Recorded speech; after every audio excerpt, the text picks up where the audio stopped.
नमस्कार मित्रांनो. तर आजचा जो भाग आहे तो भाग आपला महत्वपूर्ण होणार आहे आणि त्याकरता सगळा संपूर्ण व्हिडिओ आपल्याला पूर्णपणे पाहायचा आहे. आजच्या भागामध्ये आपण जाणून घेणार आहोत का मार्केटमध्ये आज काय काय झालेलं आहे आणि त्यानंतर आपल्याला उद्यासाठी काय काय तयारी करायची आहे, या सगळ्या गोष्टी आपण या ठिकाणी जाणून घेणार आहोत. त्याकरता सगळा व्हिडिओ पूर्णपणे बघा. चॅनलवरती नवीन असेल तर पहिल्यांदा चॅनलला सबस्क्राईब करा. आपला टेलिग्राम ग्रुप आहे आणि त्याची लिंक तुम्हाला डिस्क्रिप्शन मध्ये मी खाली दिली आहे. त्या लिंकवरती जाऊन टेलिग्राम चॅनल सुद्धा जॉईन करायचा आहे. आणि मग आता करूया आपण आपल्या महत्वाच्या विषयाला सुरुवात. तर आता पहिली गोष्ट जर आपण बघितलं तर आज नेमकी काय झालेलं मार्केटमध्ये. मार्केट आज सकाळी ओपन व्हायच्या अगोदर काय झालं, एक अशी न्यूज आली. आता न्यूज म्हणजे आपल्या सगळ्यांना माहिती आहे, गेल्या आठवड्यामध्ये जेन स्ट्रीटवरती सेबीनं बंदी टाकलेली होती. त्यांना त्यावरती फाईन भरायला सांगितलेला होता. तो फाईन त्यांनी भरला. ती न्यूज पहिल्यांदा सकाळी आपल्याला सोशल मीडियावरती आली किंवा आपल्या याच्या न्यूज चॅनलवरती आली आणि परत त्यानंतर नंतर सेबीचं कन्फर्मेशन आलं का बाबा हा ठीक आहे, खरोखरच त्यांनी पैसे भरलेले आहेत. पण अजूनही त्यांच्यावर जी बंदी आहे ती बंदी सेबीनं उठवलेली नाहीये. कारण आता हा फाईन होता, फाईन भरणं वेगळं आणि त्यानंतर जे त्यांच्यावरती लिगल प्रोसेस होणार आहे ती प्रोसेस वेगळी. आणि मग जरा सकाळी सकाळी मार्केट खाली जरा गॅप डाऊन ओपन झालं, पण ह्या न्यूजमुळे परत एकदा रिकव्हरी आली. आणि त्यानंतर जेव्हा सेबीचं क्लिअरिफिकेशन आलं का ठीक आहे पैसे दिलेत, आणि काही यांनी पण कंपनी सांगितलं की बाबा आम्ही पैसे दिलेले आहेत, पण मग तुम्ही आमच्यावरती काही अटी लादून आम्हाला आमचं कामकाज करू द्या. पण त्याला अजूनही सेबीने काही प्रत्युत्तर दिलं नाही. त्यानंतर परत मार्केटने कटांगळी खाल्ली. तर अशी परिस्थिती आजची आहे. आणि अर्थातच आपण बघतोय का सध्या जे मार्केटला आपल्या डोनाल्ड ट्रम्प, कारण अजूनही आपला जो काय आपण असं म्हणू शकतो, आपली जी काय आपली डील व्हायला पाहिजे, टॅरिफ डील जी आहे आपण म्हणतो ती डील व्हायला पाहिजे डोनाल्ड ट्रम्प बरोबर, ती काय अजूनही डील झाली नाही. आणि त्यानंतर आता हे एक झंगट आहे आणि त्यानंतर रिझल्ट येत आहेत. रिझल्टही अशी काही खास येत नाहीये, जरा खराबच रिझल्ट येत आहेत. आणि या सगळ्या गोष्टीमुळे आपण बघतोय का मार्केटमध्ये जरा थोडं प्रेशर आहे आणि त्यामध्ये आपण आपले FI जे आहे तेही सुद्धा कंटिन्युअसली हे सेलिंगच करतात. आणि म्हणून आपण बघतोय का आपल्याला मार्केटमध्ये अशी काय म्हणावा तशी तेजी बघायला भेटत नाही. आणि मग आता ह्या परिस्थितीमध्ये काय करायला पाहिजे, पहिल्यांदा आपण जाणून घेऊ का आज FIने DIने काय काय केलेलं आहे. आजचा जो काय डाटा आलेला आहे, डाट्यामध्ये असं दिसतंय का 67 पॉईंट निफ्टी खाली आहे आणि नंतर विक्स आपला थोडा वाढलेला आहे 1.5% आसपास. पण आजही FIने कॅश मधलाच फक्त डाटा उपलब्ध झालेला आहे. कॅशमध्ये जवळजवळ 1614 करोड रुपयाची त्यांनी सेलिंग केलेली आहे. आपल्या DIने जवळजवळ 1787 करोड रुपयाची खरेदी केली. म्हणजे FIने सेलिंग केली आहे आणि तेवढीच आपल्या DIने खरेदी केलेली आहे. थोडं आपण आपल्या इंडायसेस मध्ये जर बघितलं तर बघा, म्हणजे आज जरा थोडं चित्र विचित्र होतं. जरा थोडं वातावरण कसं आहे, कारण निफ्टी 100 पॉईंट खाली होता तरी बँक निफ्टी प्लस मध्ये होता. म्हणजेच काय मी तुम्हाला काल परवाही सांगितलेलं होतं, ही जी काय अमेरिकेबरोबर टॅरिफ डील होणार आहे, ह्या डीलचा आणि बँकेचा काही संबंध नाही. म्हणून आपल्याला त्याचा बँकिंग सेक्टरवरती एवढा निगेटिव्ह परिणाम बघायला भेटत नाहीये. पण आता झालेलं काय आहे, सध्या कंपन्यांचे रिझल्ट पण येत आहेत आणि रिझल्ट येत आहेत त्याचा जास्त इम्पॅक्ट निफ्टीवरती होतोय. निफ्टी आपण आजही जवळजवळ 67 पॉईंट खाली आहे. पण आज आपल्याला मिड कॅप मध्ये जवळजवळ 1.25% रॅली बघायला भेटली. स्मॉल कॅप मध्ये सुद्धा 1% आसपासची रॅली बघायला भेटली. निफ्टी नेक्स्ट 50 मध्ये तर जवळजवळ रॅली 0.5% बघायला भेटली.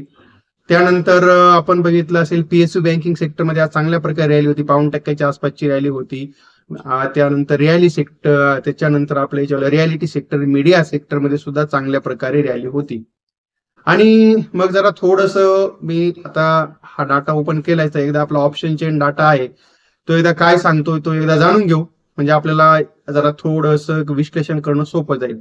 आता या ठिकाणी मी बघतोय का जो काय आता जी एक्सपायरी आपली जी आता येणार आहे ती 14 तारखी, सॉरी, आता जी काय आपली एक्सपायरी आहे ती आपली एक्सपायरी कधीची आहे, एक्सपायरी किती तारखेची आहे, ठीक आहे,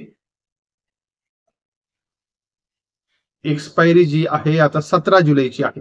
आता 17 जुलैच्या एक्सपायरीसाठी आपण जर डाटा बघितला तर सध्या असं मला दिसतंय का याच्या 25,000च्या पुटवरती 2,11,00,000 पुट शॉर्ट आहेत. आणि कॉलचा जर विचार केला तर फक्त त्या ठिकाणी 93 लाख हे कॉल त्या ठिकाणी शॉर्ट आहेत. कॉलमध्ये आज आपण बघतोय का जवळजवळ 22 लाख नवीन शॉर्ट ऍडिशन झालेलं आहे. पुटमध्ये फक्त त्या ठिकाणी 3.25 लाखच कॉन्ट्रॅक्ट नवीन ऍड झालेला आहे शॉर्टमध्ये. म्हणजेच आज आपल्याला 25,000च्या कॉलमध्ये शॉर्ट होताना दिसले. खूप मोठ्या प्रमाणामध्ये शॉर्ट होताना दिसले, पण पुटमध्ये सुद्धा जवळजवळ 2 करोडच्या आसपास कॉन्ट्रॅक्ट शॉर्ट आहे. आता हे जे पुट शॉर्ट वाले आहेत ते सहजासहजी 25,000च्या खाली निफ्टीला जाऊन देणार नाही. पण जर त्याच्या खाली जर गेलं तर मग आपण डायरेक्ट मे बी जाऊ शकतो खाली डायरेक्ट 24,900ला. आता 24,900चा जर आपण डाटा बघितला तर 24,900च्या ठिकाणी जवळजवळ 63 लाख पुट शॉर्ट आहेत आणि जे कॉल आहे ते फक्त 7 लाख शॉर्ट आहे. म्हणजे आपल्याला त्या ठिकाणी चांगला सपोर्ट आहे आणि मजबूत सपोर्ट आपला जो आहे तो 24,800चा आहे. त्या ठिकाणी जवळजवळ आपल्याला 73 लाख पुट शॉर्ट आहेत आणि फक्त 9 लाख पुट त्या ठिकाणी आपले 9 लाख कॉल त्या ठिकाणी शॉर्ट आहेत. पण आपल्याला त्या पुट मध्ये जवळजवळ 24,800च्या आज 14 लाख ऍडिशन झाले. म्हणजे आपण सहजासहजी 24,800च्या खाली जाणार नाही. पण 25,000 तोडलं तर एक आपल्याला पॅनिक सेलिंग ती साधारणतः 100-150 पॉईंटची येऊ शकते. पण आता वरती जर आपण समजा 25,100च्या वरती गेलो, कारण आपण 25,100च्या वरती दिवसभरात गेलो नाही, जसं खाली गेल्यानंतर परत वरती गेलो नाही. 25,100ला आपल्याला त्या ठिकाणी फाईट आहे, चांगली मोठी जोरात फाईट आहे, कट टू कट फाईट आहे. इथे कॉलमध्ये जवळजवळ 73 लाख कॉन्टॅक्ट शॉर्ट आहेत आणि पुटमध्ये जवळजवळ 68 लाख कॉन्टॅक्ट शॉर्ट आहेत. कॉलमध्ये आज नवीन 54 लाख नवीन ऍडिशन झालेले आहेत आणि पुटमध्ये नवीन 24 लाख पुट शॉर्ट झालेले आहेत.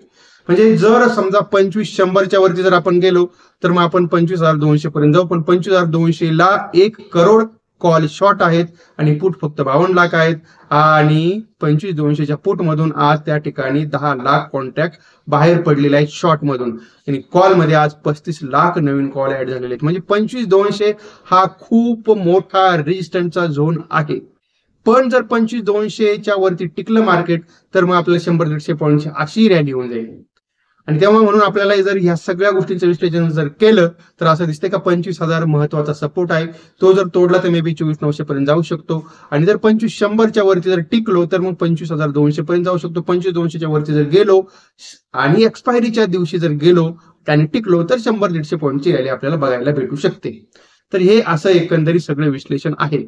थोडंसं आपण बघूया का डोनाल्ड ट्रम्पच्या राज्यामध्ये काय चालू आहे. कारण सकाळपासून डाऊ फ्युचर जो आहे तो जवळजवळ 200 पॉईंट खाली आहे. कारण डॉलर इंडेक्स क्रॅक झालेला आहे. क्रॅक म्हणजे असं मेंटली क्रॅक नाही, त्यामध्ये मोठं करेक्शन बघायला भेटलेलं होतं. आता जो डाव जोन्स आहे, डाव फ्युचर आहे, दिवसभर 200 पॉईंट खाली होता. आज आता पॉझिटिव्ह झालेला आहे, प्लस मध्ये आलेला आहे. आणि त्यानंतर जो नासडॅक आहे जवळजवळ 150 पॉईंट खाली होता, तो जवळजवळ 90 पॉईंट पर्यंतच खाली आहे. म्हणजे स्मार्ट रिकव्हरी आपल्याला आपल्या डाव जोन्स मध्ये आता सध्या स्मार्ट रिकव्हरी बघायला भेटते. आणि त्यानंतर विचार करूया आपल्या सोन्या चांदीचा. तर चांदीमध्ये सकाळी जवळजवळ 2,000 पॉईंटची रॅली होती, ती आता जरा थोडी कमी होत आलेली आणि आता 900 पॉईंटच्या आसपासची रॅली आहे. नॅचरल गॅसमध्ये जवळजवळ 4% रॅली बघायला भेटते आणि त्याच्यानंतर आपलं क्रूड ऑइल मध्ये हे जरा थोडं तळ्यात मळ्यात वातावरण आहे. म्हणजेच आपल्याला जे मी तुम्हाला सांगितलं होतं बरं, म्हणजे किती वेळा सांगत होतो, बऱ्याच वेळ सांगतोय, सोन्यापेक्षा चांदीमध्ये गुंतवणूक करा कारण चांदीमध्ये पोटेन्शियल जास्त आहे. आणि आता त्याचा इथं आपल्याला या ठिकाणी प्रत्यय येतोय, जवळजवळ 1,16,000 पर्यंत हा चांदीचा भाव गेलेला आहे. आपण विश्लेषण केलं होतं त्यावेळी चांदी जवळ 70,000च्या आसपास होती. ओके. आणि मग आता या ठिकाणी जरा थोडस काय काय न्यूज आहे ते जर आपण बघितलं. ओके. आता इथे आपण बघतोय का आता मॉर्गन स्टॅनलेने 4 फार्मा कंपनीवरती कव्हरेज त्यांनी चालू केलेलं आहे. आणि त्यामध्ये आता कोणकोणती कंपनी आहे तर त्याच्यामध्ये पहिली आहे कंपनी सन फार्मा. त्या सन फार्माला त्यांनी ओव्हर रेटिंग दिलेलं आहे, बुलिश रेटिंग दिलेलं आहे आणि त्याचं टार्गेट 1960च्या आसपास त्यांनी साधारणतः ठेवलेलं आहे. त्याच्यानंतर परत लुपिन आहे, लुपिनवरती पण त्यांनी त्या ठिकाणी लक्ष दिलेलं आहे. त्याच्यानंतर परत डॉक्टर रेड्डीज लॅबोरेटरीज वरती सुद्धा त्यांनी बाय रेटिंग दिलेलं आहे. तर ह्या कंपन्यांवरती आपल्या मॉर्गन स्टॅनलीने बाय रेटिंग दिलेलं आहे. ओके. आणि त्याच्यानंतर ओके, आता आपल्याला जरा थोडंसं परत जाणून घेतलं पाहिजे का बँक निफ्टीच्या बाबतीमध्ये काय करायचं आहे.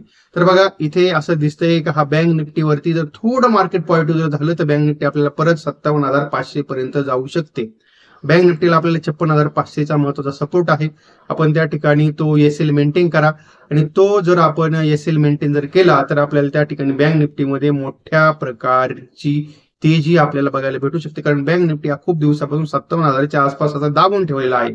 आणि जर मार्केटमध्ये एक चांगली मुवमेंट जर आली तर आपल्याला त्या ठिकाणी बँक निफ्टीमध्ये चांगल्या मोठ्या प्रकारे तेजी बघायला भेटू शकते. तेव्हा आपल्याला फक्त थोडा एका चांगल्या पॉझिटिव्ह न्यूजची गरज आहे, आणि ती पॉझिटिव्ह न्यूज जर आली तर आपल्याला त्या ठिकाणी बँक निफ्टीमध्ये चांगल्या प्रकारे तेजी बघायला भेटू शकते. आणि आता अर्थातच आता हे काही जो मी तुम्हाला सगळा व्ह्यू सांगितलाय तो सगळा व्ह्यू तुम्हाला सांगितलेला आहे कशा प्रकारे, तो व्ह्यू मी तुम्हाला आपल्या एज्युकेशनल बेसनुसार सांगितलेला आहे. म्हणून आपण कुठलाही ट्रेड करताना आपण आपल्या जबाबदारीवरती ट्रेड करा. आणि मी तुम्हाला प्रत्येक व्हिडिओ सांगत असतोय, स्वतःही अभ्यास आपण करत चला. ओके, आता थोडंसं आपण बघूया का ह्या याच्या जेन स्ट्रीट विषयी काय आहे. आता इथं असं म्हणणं आहे का साधारणतः बघा 4,843 करोड रुपये आज त्यांनी जवळजवळ काय पेड केलेले आहेत. आणि पण जेव्हापासून सेबीनं त्यावरती बंदी घातलेली आहे तेव्हापासून आपल्या फ्युचर ऑप्शन मधला टर्नओव्हर जो आहे तो टर्नओव्हर किंवा त्याला आपण असं म्हणूया जो व्यवहार होतो व्हॉल्यूम होतो तो जो 20% आसपास हा खाली गेलेला आहे किंवा डाऊन झालेला आहे. आणि तेव्हा आता आपल्याला जोपर्यंत ह्या जेन स्ट्रीटचं मार्केटमध्ये पुनरागमन होत नाही तोपर्यंत असं दिसतंय का मार्केटमध्ये खूप मोठ्या प्रमाणामध्ये अशी तेजीचं वातावरण आपल्याला त्या ठिकाणी बघायला भेटणार नाही. ओके, मग आता इथे तुर्तास आपण आता थांबूया. आणि अर्थातच आपल्या सर्वांना डिस्क्लेमर, हा जो काही सगळा व्हिडिओ होता तो सगळा व्हिडिओ मी आपल्यासाठी एज्युकेशनल पर्पज म्हणून बनवला होता. या व्हिडिओमध्ये मी कुणालाही कुठल्याही प्रकारे खरेदीचा किंवा विक्रीचा सल्ला दिला नाही याची कृपया नोंद घ्या. आणि त्यानंतर पण कुठलाही ट्रेड करताना आपण आपल्या जबाबदारीवरती ट्रेड करा. माहिती चांगली वाटली असेल तर आपण आपल्या या छोट्याशा व्हिडिओ लाईक करा, शेअर करा आपल्या मित्रांपर्यंत. आणि चॅनलवरती जर नवीन असाल तर चॅनलला सबस्क्राईब करायला बिलकुल विसरू नका.